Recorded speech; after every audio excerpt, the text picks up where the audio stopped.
Welcome to I Said What I Said, a sports podcast giving you opinions not heard anywhere else. I'm your host, Brad Wakai, alongside my co-host, Tyson Gentry. Tyson, man, I got to say, this is no fun in the NFL when your team's losing. I don't know how these people do it.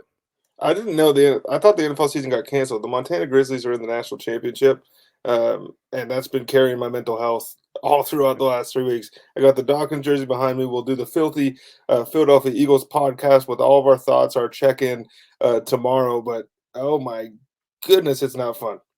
No, it is not. And so we got a lot to talk about today. We got our NFL Week 15 recap that we're going to go through. We're going to highlight specifically the Eagles losing their third straight game. The Bills just absolutely dominated the Cowboys. The Jags lose again. It's getting interesting in that. And then we're going to go through the AFC Playoff Picture and the NFC Playoff Picture. Like we can see the finish line a little bit here, Tyson. So we're going to go through that. But just want to say, if you're watching on YouTube, go ahead and smash that like button and then go ahead and subscribe if you haven't already. And if you're listening in podcast form, go ahead and give us a 5-star if you haven't, or rate and review however you want to do it. So, Tyson, let's jump right in, man. NFL Week 15 recap. This was an interesting week. I got to say, teams are starting to go 1-2-3 Cancun, and other teams are starting to get playoff position. That's for sure. I mean, some teams are going to Cancun while they're in playoff position. Yeah, it feels like, you're not quite sure. The nice thing about the extra wild card, I think, though, is more teams feel like they are alive, which, they are with the extra spot. So we're seeing, more teams battle down the stretch. The flip side is that we talk ourselves into these teams as playoff teams. Like when you're in the hunt at 5-8 or whatever before this week started, you sucked. It doesn't matter if you're going to get the 7 or not. Yeah, it helps us for gamblers. The Titans gave everything the Texans could. They're 5-8. They're probably not going to make the playoffs, but it's 2 games back with 4 to go. We can do it. They probably should have lost that game, so it's probably better for them in the long run. They did, but that's the kind of mirage that this extra wild card is given. So I thought the games were pretty good, except for the Jets game, which was atrocious, and a couple of the other ones. But I thought we're still getting good football down the stretch. We're getting good football. It's a weird year where it feels like the first 45 minutes or so of every primetime game that we've gotten has been another snoozer, and then the last quarter has been a banger all the way throughout. Did Calvin really catch that ball in the Jaguars game? Yeah, that was a touchdown. I thought so too. That was a touchdown. What are we doing here? So if you're going to use replay, use it right, please. If that's a touchdown, I hate this new stands thing. It's can somebody have the balls to say, yeah, no, we can overturn that. We're looking at it here. It's crazy to me. Well, it doesn't matter because whoever they call in the booth is either going to side with exactly what the ref said, or if the announcer's passionate enough, they don't have the nuts to say you're wrong. And that's why I'm surprised. When I do hear the guys come in, the Terry McCauleys or the Sterators, when they're like, "Yeah, that's a bad call. I wouldn't have done that way." I'm like, "Ooh, man, you really know it was bad," because they don't like to badmouth people. All right, Tyson, we've put this on the back burner long enough. Let's get into the meat and potatoes of the show. Eagles lose their third straight as they lost to the Drew Lock-led Seattle Seahawks 20-17 on a game-winning drive by Drew Lock, going 92 yards, scoring the touchdown Jackson Smith-Njigba, and then the Eagles followed up with a horrendous last-second drive that culminates in Jalen Hurts' interception on a shot play to A.J. Brown. So this is the third time we've led the show off talking about the Eagles, because that's the story right now, right? They were 10-1. They were rolling. They had just come off a huge victory over the Bills. Everything looked okay. Then they got dominated by the Niners. They got smoked by the Cowboys. And now they lose a game against Drew Lock and the Seattle Seahawks, and all hell is breaking loose.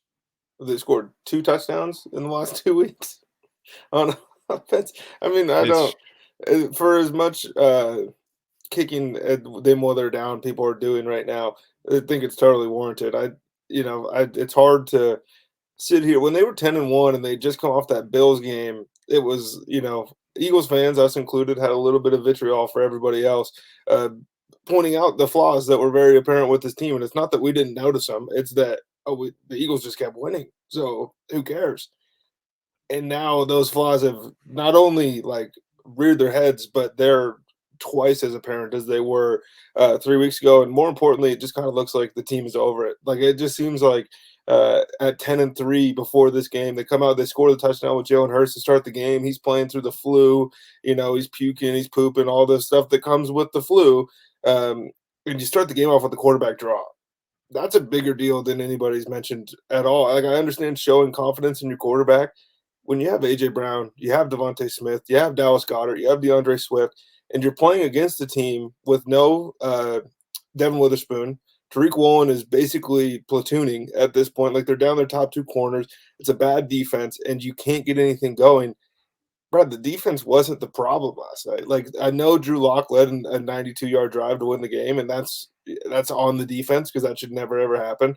They should have never been in that situation. And I think for as much as we kind of push back at people for making fun of Sirianni for being arrogant, when it's working, it's fun.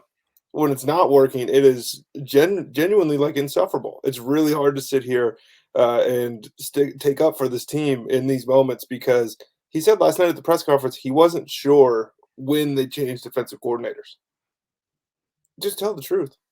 Yeah, I'm wondering more if this is a conversation that happened from above, right? Is this a Howie Roseman decision? This is a Jeffrey Lurie decision? Because we know those two are meddlers. They meddle in their football team. Like, this isn't, we're just going to stand back. This isn't the Pittsburgh Steelers who just, hey, you guys are running the football operations. Like, Jeffrey Lurie likes to meddle in this football team.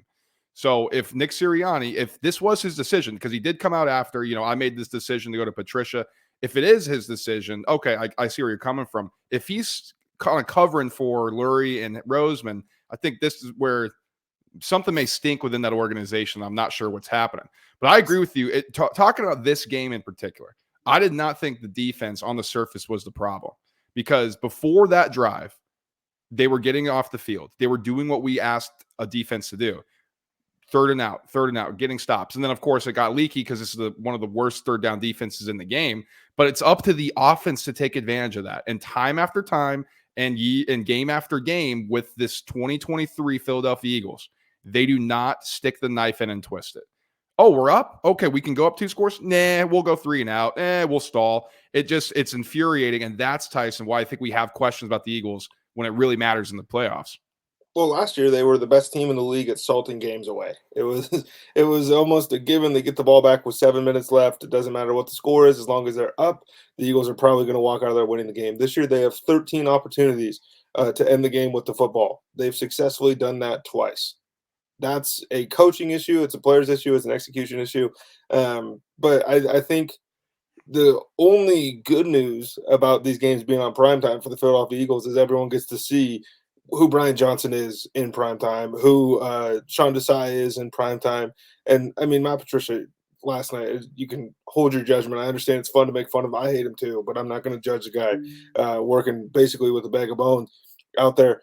I don't want to take away from Ken Walker's fantastic game. I thought the Seahawks did a really good job of counterpunching after it became apparent that, like, hey, we're just going to double DK all day. And Lockett didn't have his best game. He struggled a little bit with some of these undrafted rookie corners and things like that. But when they needed plays, they found plays. And Jackson Smith-Njigba, for as much of, having to watch Jordan Addison go crazy, having to watch Puka Nacua go crazy all year this year, he has been the guy that they throw the football to when they need to win football games. I think that he's going to be really, really good. I think last night was more confirmation of that. I wouldn't pay too much attention to the target share and things like that at this point. But Seattle, they were dead in that game the entire time. And then they got the ball back with 1:50 or whatever it was at their own 8-yard line. And it was like, let's roll. And that's a sign of a Pete Carroll team that has fire, has juice, and a team that doesn't think their season's over. And I think they got buried pretty hard after last weekend. And that was a confirmation to me that, like, oh, this team has tons of flaws.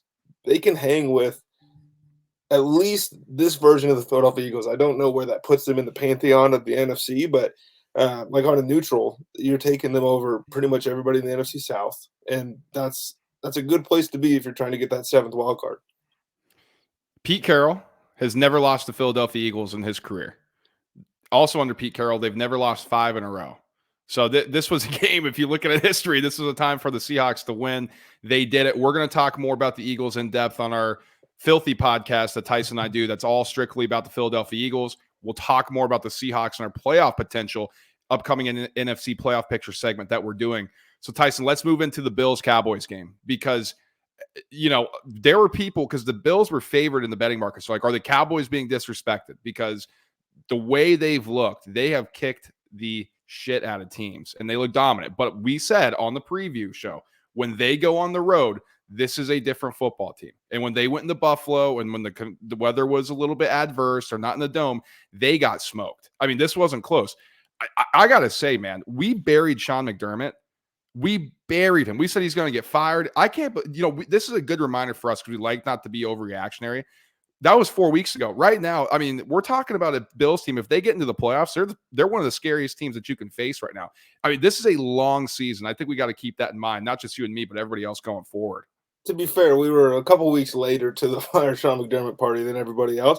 But the Bills just heard, I think, what we said last week on the show. I feel like they've heard all of this talk about Sean McDermott. And one thing that never, ever gets mentioned when we start talking about these coaches is how the players feel about him. Yep. Right? That always comes out. Those are what Bill Simmons call them. Those are the now you tell me stories where guys get fired. Then it's like, oh, the players hated him the whole time. The players love Sean McDermott. That's been evident since the day he walked into Buffalo. And I think that a lot of the issues early on were execution and Ken Dorsey. And let's be real. If you run through, go cut on the all 22 and watch all of Josh Allen's interceptions, a lot of those come on the same concepts, right? And that guy's out of the building. Joe Brady just said, how come we had never actually tried to run the ball? We've talked about it for 3 years. We've never been about it. James Cook looks like a damn NFL player. James Cook was better buried. than that. He was buried. His rookie year, it was like, oh, they missed on another one. This guy can't play. That guy looked like a featured back on a really good football team to me. Dallas is obvious. Like, I think Al Woods was out, the defensive tackle, and then Mozzie Smith has been not what you want from a 21st or whatever overall pick in the draft. So they've been a little leaky against the run this year. The Bills completed 8 passes in that game? Like, that shouldn't happen. Yeah, that shouldn't happen if you're the Dallas Cowboys. But if you're the Buffalo Bills, that is the number one thing you wanted to see is, like, we can beat a good football team this way because that's a new element they haven't had or haven't wanted to have for the entirety of this thing. Well, I think the difference is, too, because like you said, Sean McDermott has wanted to run the football, and they've wanted to be more physical, but it's difficult when you're a defensive guy. Like, you can't just go, okay, well, I want to be physical. Let me go put my defensive responsibilities and information and whatever role I play over there, and let me go be in the offensive rooms, even though I don't really know much about it. I think that's what we missed on. Like, McDermott wanted to run the football. Like, that was evident with him and Billy being the general manager, going to get more trench players using a different scheme. And then it was up to the offensive guy. Dorsey didn't want to do it. Joe Brady comes in. Look, James Cook, these running concepts, like, these are really good. They are moving people. 25 touches for James Cook. Only 8 runs for Josh Allen. When's the last time we heard that? I mean, 179 on the ground for Cook, 7.2 yards per carry. I mean, he outgained Dallas's offense at one point, like, for the majority of the game. This was super impressive by what they did. And like you said, this is a different element that Buffalo showed us. This is a winning element that Buffalo showed us.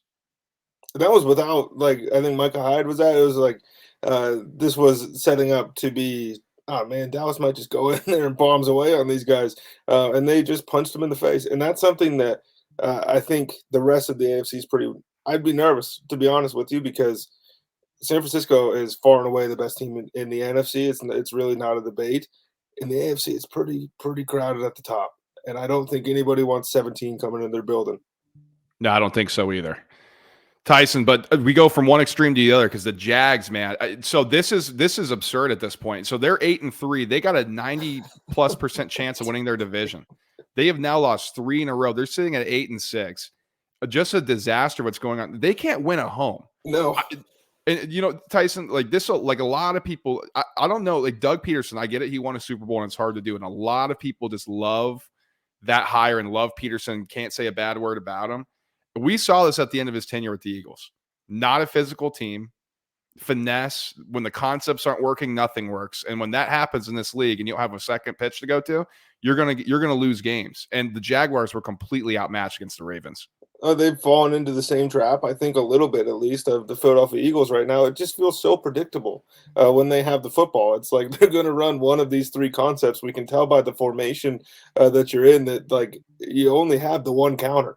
off of this play. So if we flood the right side with blitzers or whatever, Trevor's check or his hot's going to be the flat to the left of Travis Etienne or a quick pass to Evan Ingram, which are fine. And when they work, you get your 4 yards and your quarterback doesn't get killed and everybody's happy. The problem is when you're playing a team like the Baltimore Ravens, you have to freaking score the football. That's the name of the game when you're playing against the top of these AFC teams, the Chiefs included at this point. Not because their offense is going to run all over you, but because you're not going to get a lot more opportunities to score more points against the top of the AFC here. Jacksonville has shown me enough to this point in the season where I'm ready to take off whatever crown that we put on them when they're 8-3. This team's going to win the division. This team is probably going to be playing in at least the second round of the playoffs, could be an AFC championship game type team. None of that is real. None of it. This team is, like you said, finesse, and another word for finesse, Brad, would be soft. Trevor Lawrence was the leading rusher in the game yesterday, Tyson. 4 carries for 41 yards. So, okay, yeah, great. We like Josh Allen when he does that. We like Lamar Jackson when he does it. Jalen Hurts. We like these mobile guys. But when ETN, 10 carries for 31 yards, that's an issue, like a major, major issue there.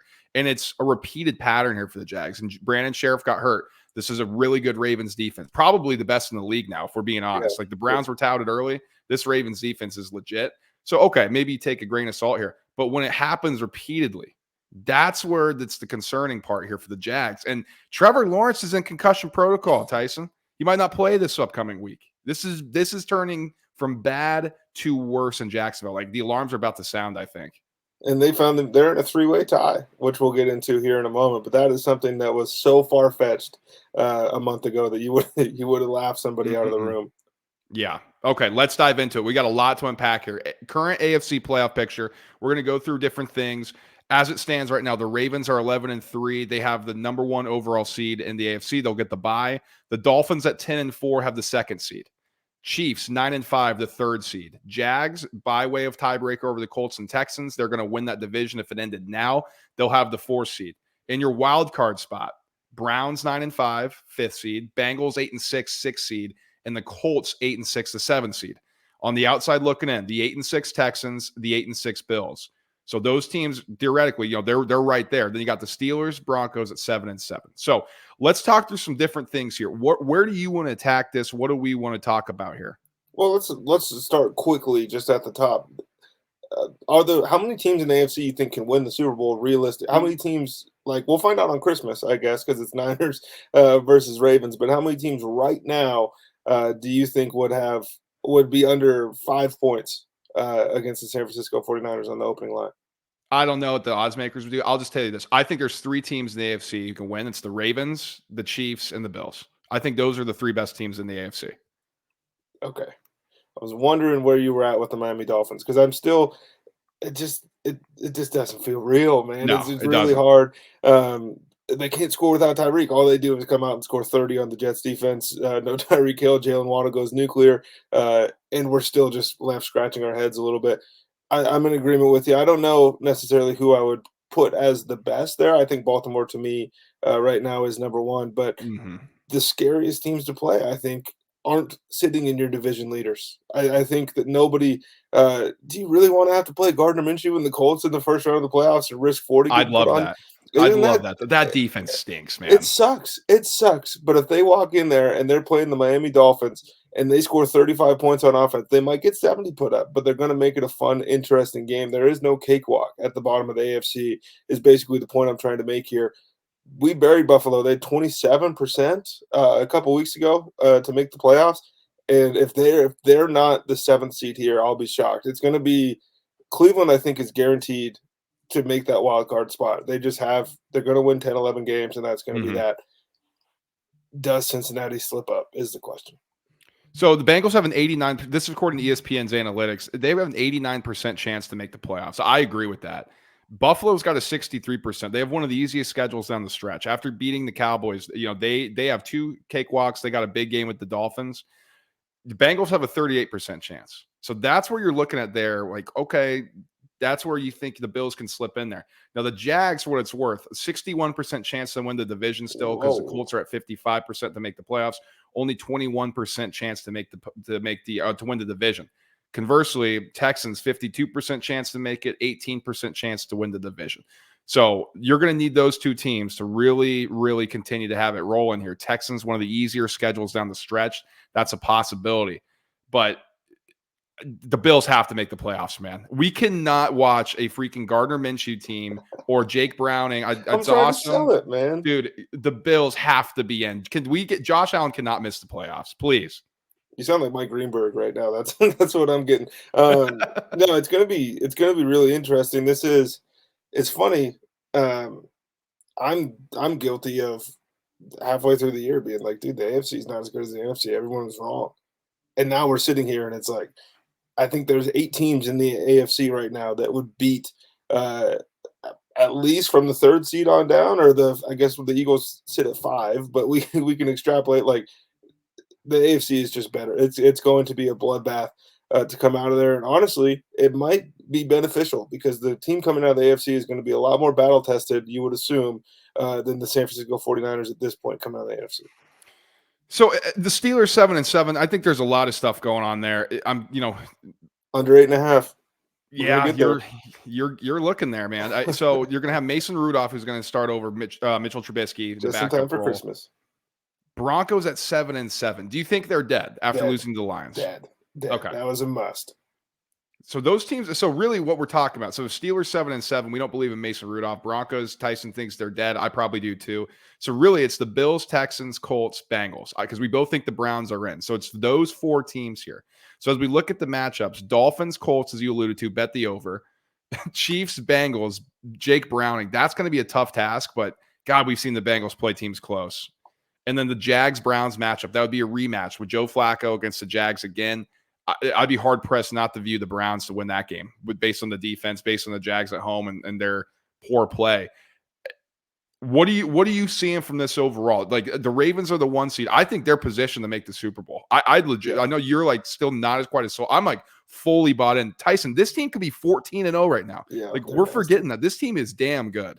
Well, they play football backwards from the rest of the NFL, and so it doesn't feel the same. When the Ravens win a game, it kind of feels gross. Like you don't totally feel good about yourself. Like on Sunday night, Isaiah Likely was the only skill position player really to do anything in that football game, and the game was unnecessarily close because Baltimore was just better. That they were more physical than them. They play offense to put you in a position where their defense can feast on you, where everyone else in the league is just like, get us off the field. I want the ball in our offense's hands. They're going to be really tough. I do think an important thing to note is that Jamar Chase is going to miss this week with his AC sprain in his shoulder. And if you're Cincinnati, you're ultimately very encouraged by the Himothy Award or whatever that T. Higgins received for his insane performance on Saturday. After I said he wasn't going to be the guy, he only got 4 catches. 2 of those things go to the house. That's a T. Higgins performance there. He's going to be the one with Jake Browning in a must-have game. Like you just have to not feel great about that if you're a Bengals fan. That is tough. Okay, let's move into the NFC playoff picture. Another interesting scenario here. Now the Niners is similar to the Ravens. They're number 1 seed, 11-3, look head and shoulders above the rest of the division. Cowboys 10-4. So they're the 2nd seed right now. They own the tiebreaker over both the Lions and the Eagles. The Lions then conversely, or I guess because of that, is the 3rd seed at 10-4. Buccaneers now, they're leading the NFC South. They get the 4th seed at 7-7. And so the Eagles be the 5th seed in the wild card at 10-4. They've already clinched the playoff berth, so they're in. So all the people, sky's falling, they suck. They're in the playoffs. Like that's a good goal. You got there. Vikings and Rams are the 6th seed. Vikings 6th seed, Rams 7th seed at 7-7. Now here's where things get interesting, Tyson. Seahawks and Saints both at 7-7, 8 and 9 seed respectively. Falcons and Packers 10 and 11 seeds at 6 and 8. So again, we're like really, really close here to having this completely shift. I mean, we got Nick Mullen starting for the Vikings. The Rams, okay, with Matt Stafford, you're a little bit more confident, but like that defense, okay, there's some questions. The Saints, does anybody believe in them still? Falcons, well, I know we'll get into that, but where do you want to take this one? Are you looking at the bottom here? You want to go to the top? Do you think that the Rams could beat every team from at least 4 down that you just named? 4 down. So I think they could beat the Eagles in a rematch, probably beat the Bucks. Yeah, I think Falcons. So. I mean, and so to me, I think that the Rams, we've been kind of talking about this for 3 or 4 weeks now. Like, don't look now, but the I almost called them St. Louis. The Los Angeles Rams are coming. They look much better than they have. Cooper Kupp is back, and like we were waiting on it. We got it a little bit last week. This week was like, okay, that's a new element to the offense. I think the Rams are the one you would feel best about there at the bottom, and the rest is like, man, it's just the NFC South. And I don't want to bury the Packers necessarily or bury everybody else you just named, but it really doesn't feel like Green Bay is going to be able to put this together for the next 4 weeks to sneak in there and backdoor their way into the playoffs. And then if they do, I don't think anybody's really afraid of them. So in the NFC South, man, Baker baked. Like, I don't. We buried them. We were like, this team isn't going to come out and play. They, obviously they have stuff to play for, but how excited are they going to be about this?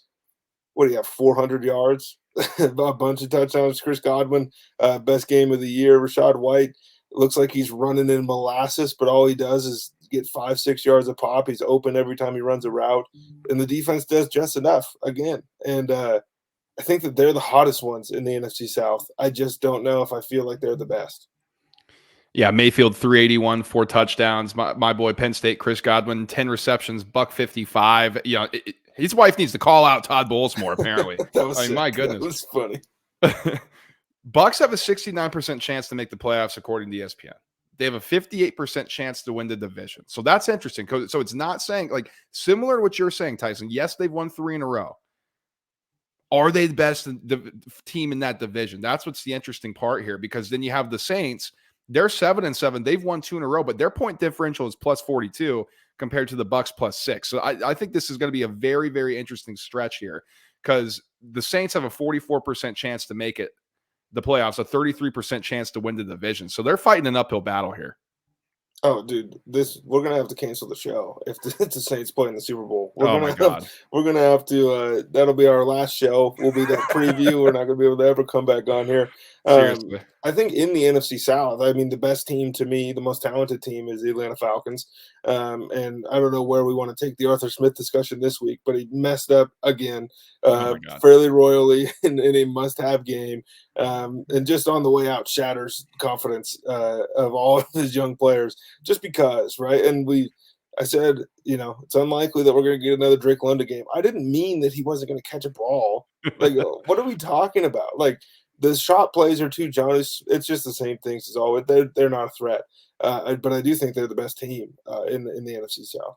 Yeah, they have the most talent. Well, maybe the Bucs. I think still they got that championship roster, a lot of holdovers. They are older, but so Tyson, when I'm going through this ESPN analytics here, I'm scrolling through. Where are the Falcons? They're not listed? To make the playoffs. You know why? Because Arthur Smith is a clown.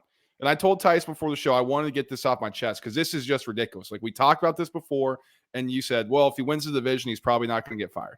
Well, here we go. Chips are back on the table because this clown has prevented them from having an opportunity, not just to make the playoffs, but to win this division when they were set up to do so. It's ridiculous. They had one of the easiest schedule, if not the easiest schedule, to face the NFL. He's like, well, we're going to figure this out or die trying. Dude, I'll figure it out for you. You don't have to risk death. Hand the ball off to your best running back, throw it to your best wide receiver, and throw it to your best tight end. It isn't rocket science.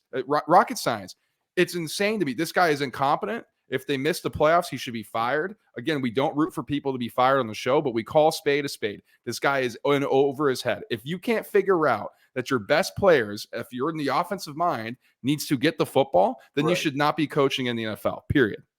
Well, it's to the point. Like, I think the number one thing I noticed this week was because Jahmyr Gibbs, another awesome game, and just looking at it through the lens of Bijan Robinson, right, is Bijan feels underwhelming. Bijan feels like he hasn't really had a game yet where you're like, that's why they took him number 8 overall.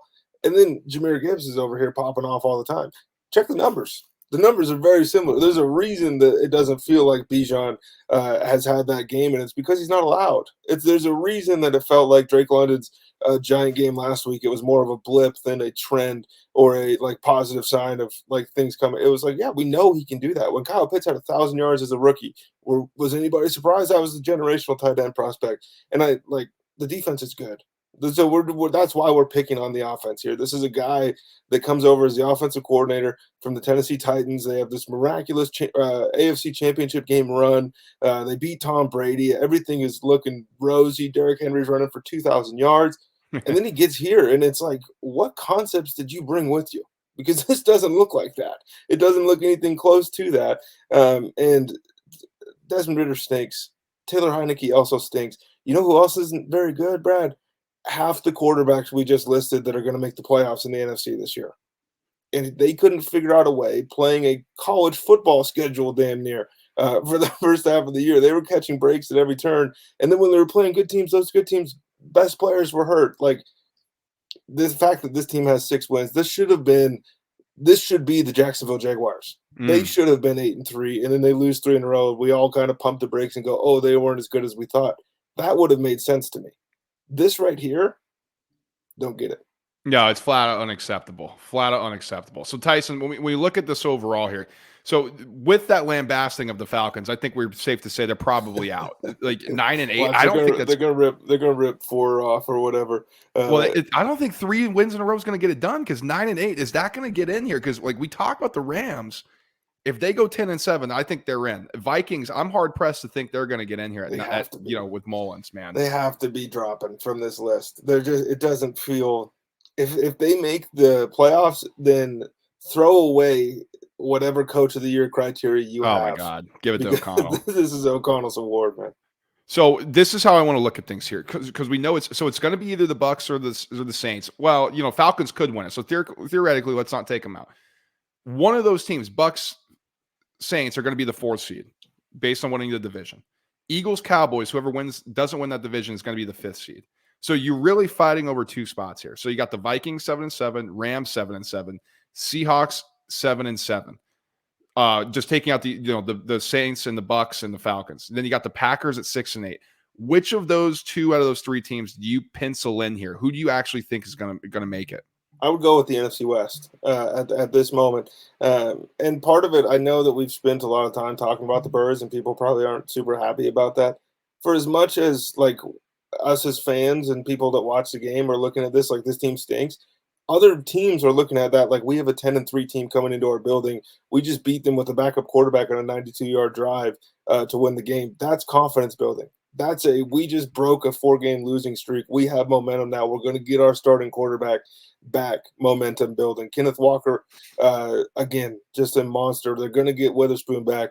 I just think that they have everything rolling right now in a way where you're not really getting excited about Nick Mullins. Like, you want to make the playoffs for sure, but looking at that sideline, damn, we got to hold them to 13 points today, right? And you can do that with all the NFC teams. I think that the NFC South will not get 2 teams, which is going to make me very happy if that comes true.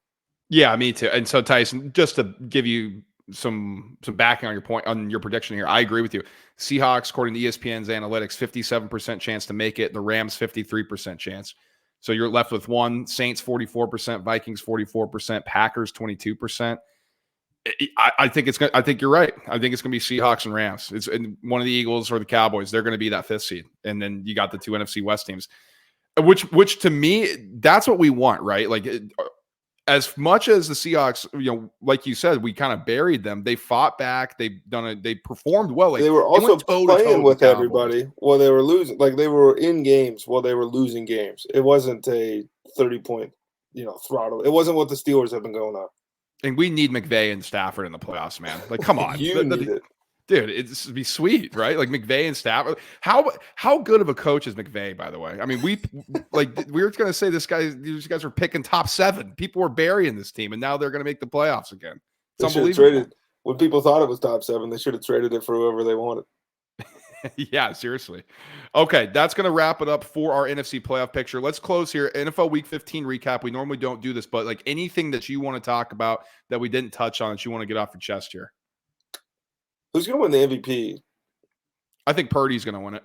Me too. But we normally don't talk betting on this show, so I'll keep it very brief. Lamar Jackson at 5-1 right now. Those dudes are playing in the week, and we're very reactionary as a people, right? And so if Lamar Jackson comes out and has a fantastic game and Brock Purdy doesn't look great, that thing's going to swing dramatically. Right now, I'd say Purdy, and I think I don't know. It's getting to the point, man, where it's like there's still people out there that aren't letting go of this Mr. Irrelevant thing. Yeah, this dude is nice. He's like, good, yeah, he's got fantastic skill position players. This dude is pretty good. Yeah, and I knew he would. I may have to change my tune on it a little bit. Like, coming into the year, I was like, well, I want to see it. And then when I started seeing it, because Sage Rosenfels, ex-quarterback, he worked with Purdy. They're both Iowa State guys. And he's like, I'm telling you guys, I've seen some dudes, and this guy's one of them. And I'm like, oh, man, really? And it's hard to argue against it now. He's awesome. What do you have anything you're trying to get off your chest? What do you think of Kyler this week? Oh, God, man. That was rough. I don't know. It was bad. But again, that team, they're playing the best team in the league against a roster that should have been picking number 1 overall. So it's hard to make a judgment. I'm curious what they're going to do with their draft pick. I can't wait to get into draft stuff. So that's maybe I'll get that off my chest. We're going to have a ton of stuff. That's how bad the Eagles are, is that we're looking forward to draft season right now. It's a 10-4 football team, and we're like, you know what? I want the draft. Oh my God. Yeah, it's frustrating. So, but Tyson alluded to earlier, we're going to have our separate Philadelphia Eagles podcast on the Filthy channel that we talk about, where we dive into everything Philadelphia Eagles. So stay tuned for that. But in the meantime, like, subscribe, and share the show. Smash that like button on the way out on YouTube. 5-star review if you haven't already on Apple or Spotify. That really helps us out. And stay connected with us on our social media pages, X, Instagram, and TikTok. It's all the same at ISWIS_pod. I missed last week because I was working, but Tyson and I are going to be back for some bowl game previews in college football. I know that's still going on. These are tough stuff that's taking place. And Tyson wants to shout out the Montana Grizzlies before we get out of here. Do. Of course you do. I mean, it was the best game of the year. It was the best atmosphere of the year for us. I don't know. It was awesome. Or Bama or whatever, but it was a fun game, man. And Junior Bergen for president, the best college football player in the country, returns punts from Montana. Let's get out of here on that. A great game. Montana Grizzlies in the championship, January 7th. We can't wait for that one. We'll be previewing bowl games in the meantime, talking more college ball. Till then, guys, peace.